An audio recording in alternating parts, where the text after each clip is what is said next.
यह video science class 9 chapter 1 का part 6 है। इसके पहले भी 5 वीडियोस मैंने बनाए हैं, तो आप उन वीडियोस को जरूर देखें। इसके पहले हम लोगों ने स्टेट्स ऑफ मैटर पढ़ना शुरू किया था। उसमें हम लोगों ने सॉलिड स्टेट के बारे में पढ़ा था। अब हम पढ़ने वाले हैं लिक्विड स्टेट के बारे में। तो इसके लिए एक एक्टिविटी दिया गया है, collect the following: water, cooking oil, milk, juice, cold drink, ये सब आपको कलेक्ट करना है। कंटेनर्स ऑफ डिफरेंट शेप, आपको ये अलग अलग डिफरेंट प्रकार के कंटेनर्स लेने हैं। Put a 50 ml mark on these containers, अलग अलग प्रकार के कंटेनर आपको लेने हैं। कुछ लंबे लेने हैं, कुछ इस प्रकार के फैले हुए लेने हैं, लेकिन आपको 50 ml मार्क यहाँ लगा देना है। जैसे आप देखें कि यदि ये लंबा कंटेनर है तो 50 ml कुछ यहाँ तक आएगा, लेकिन यह इस प्रकार से फ्लैट है तो 50 ml कुछ यहाँ तक आएगा। और ये 50 ml क्या दिखा रहा है? इसका वॉल्यूम दिखा रहा है। Containers of different shapes, put 50 ml mark on these containers using a measuring cylinder from the laboratory. तो आपको एक मेजरिंग सिलेंडर लेना है और 50 ml इन सारे पदार्थों का लेना है। What will happen if these liquids are spilt on the floor?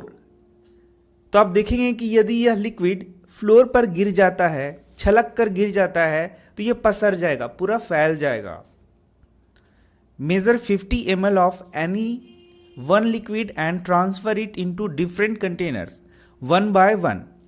Does the volume remain the same?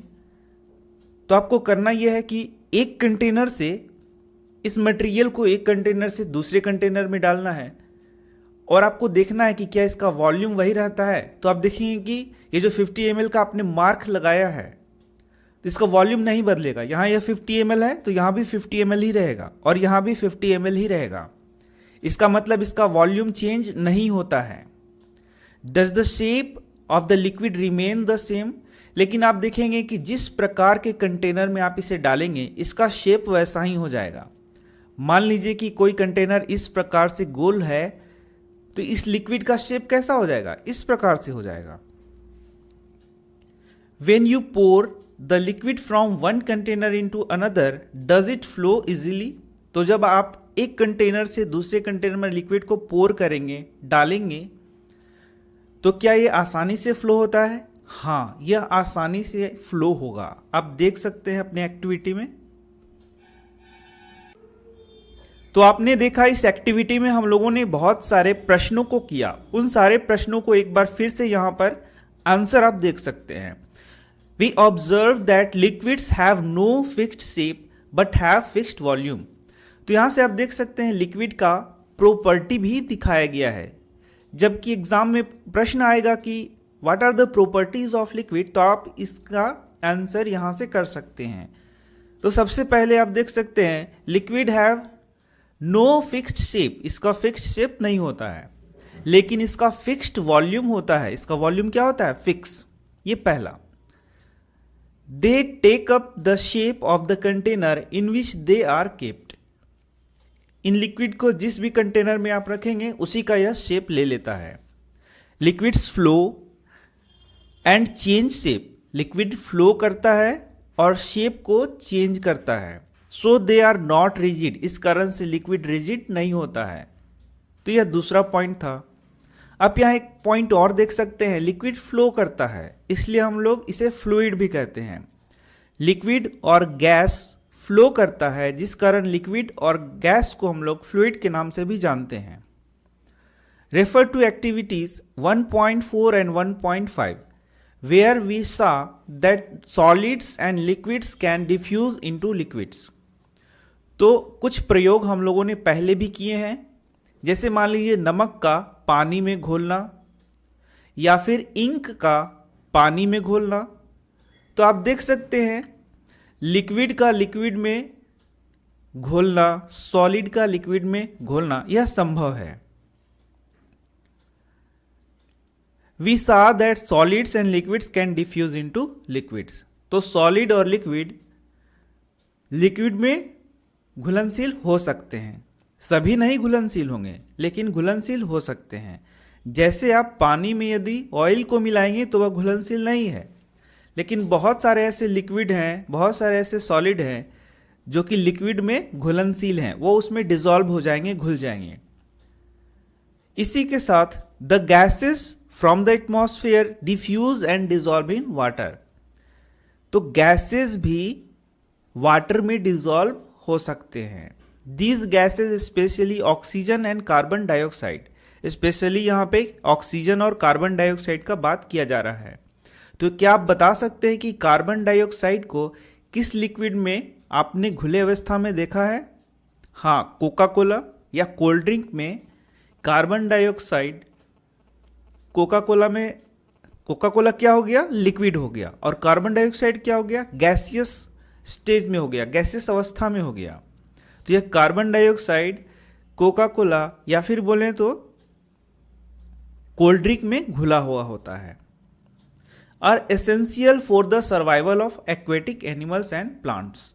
लेकिन यहां पर कुछ और बात लिखा हुआ है, और यह बात लिखा हुआ है कि ऑक्सीजन और कार्बन डाइऑक्साइड एक्वेटिक एनिमल और प्लांट के लिए बहुत ही आवश्यक है।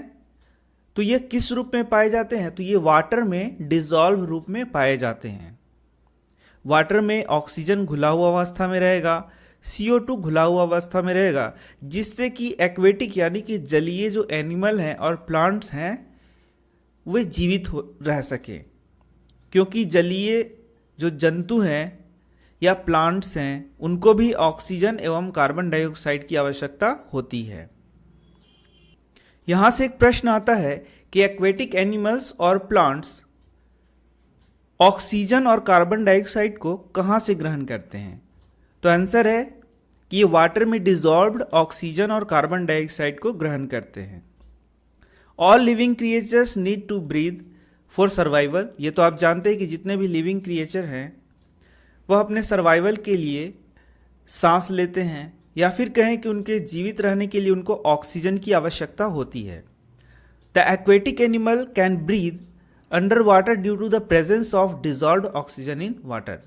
तो यही प्रश्न मैंने आपको बताया था अभी कि एक्वेटिक एनिमल ऑक्सीजन को किस रूप में ग्रहण करते हैं? तो ये वाटर में डिसॉल्व्ड जो ऑक्सीजन होता है उससे ही ये ग्रहण करते हैं। Thus we may conclude that solids, liquids and gases can diffuse into liquid।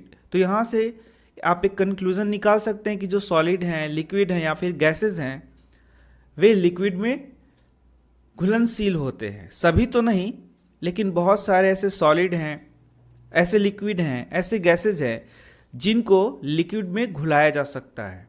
जैसे उदाहरण मैंने आपको बताया अभी, the rate of diffusion of liquid is higher than that of solid. तो ये जो लिक्विड है उसका लिक्विड में घुलना, उसका रेट हायर है सॉलिड के तुलना में। This is due to the fact that in the liquid state particles move freely and have greater space between each other as compare to particles in the solid state. तो यहां से आपका एक प्रश्न आ सकता है, why the rate of diffusion of liquids is higher than that of solids. तो इसका आंसर यहां से आप लिख सकते हैं, this is due to the fact that the liquid state that in the liquid state particle move freely. Liquid state में particle freely move कर सकते हैं एंड हैव ग्रेटर स्पेस, और उनमें ज्यादा स्पेस होता है, बिटवीन ईच अदर, एक दूसरे पार्टिकल के बीच में ज्यादा स्पेस होता है, as compare to particles in the solid state, solid state की तुलना में। इस कारण से लिक्विड को लिक्विड में आसानी से डिसॉल्व किया जा सकता है, जबकि सॉलिड को लिक्विड में आसानी से डिसॉल्व नहीं किया जा सकता। तो आगे मैं मिलता हूं आपसे गैसेस स्टेट में। धन्यवाद।